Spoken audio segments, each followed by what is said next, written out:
This is 30 years of me advocating for the living players of the Negro baseball.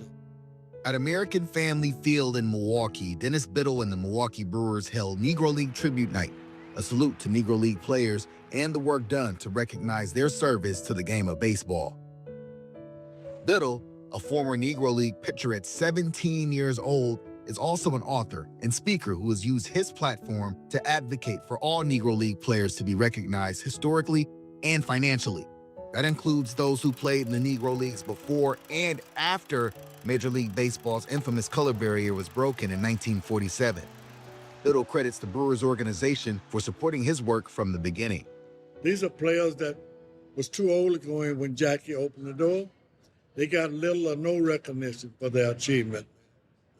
I started this in 1996. At that time, it was over 300 players still living. Now it's down to less than 20.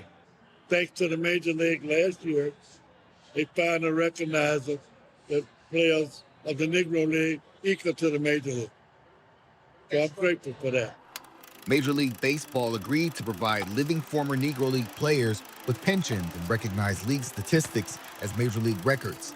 Even now that they've finally gotten that recognition, the Brewers continue to make this an annual event. The Negro Leagues are a part of the fabric and history of Major League Baseball. Their stats are part of the official record of Major League Baseball.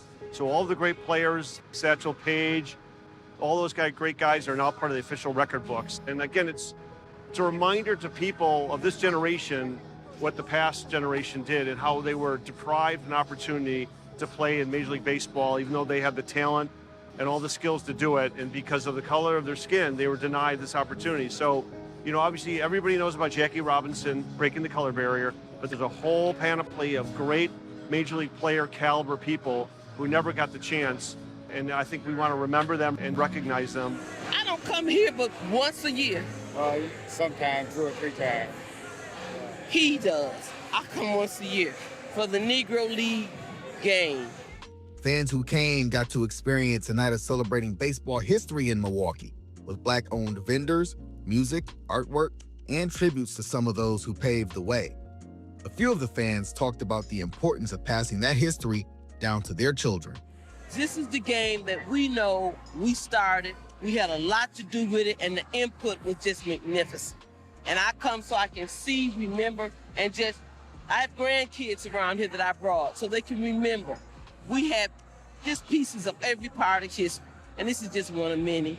Just to watch the game is cool. My daughters play softball, but then for them to understand like the difference between the Negro League and understanding who Satchel Paige was and Jackie Robinson was just super, super important too. Biddle, who still travels around the country to talk about the history of Negro League baseball, has his own message for younger generations. I want my young people to know the real truth. Jackie was not the first. He was not the best. He was just one of us that did something at that time none of us could have done. He opened the door.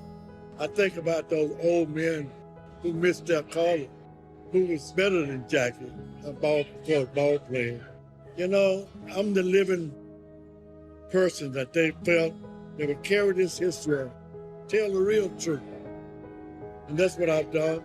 That's what I'm going to continue to do as long as I can.